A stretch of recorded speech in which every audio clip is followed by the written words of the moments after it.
కృష్ణా జిల్లా గన్నవరంలో కోడిపందాల స్థావరాలపై పోలీసులు దాడులు చేశారు.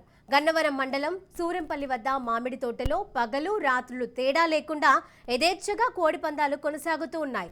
పక్కా సమాచారంతో దాడులు చేసిన పోలీసులు 40 మందిని అరెస్టు చేసి 50 కోడిపుంజులతో పాటుగా నగదు, కార్లను స్వాధీనం చేసుకున్నారు.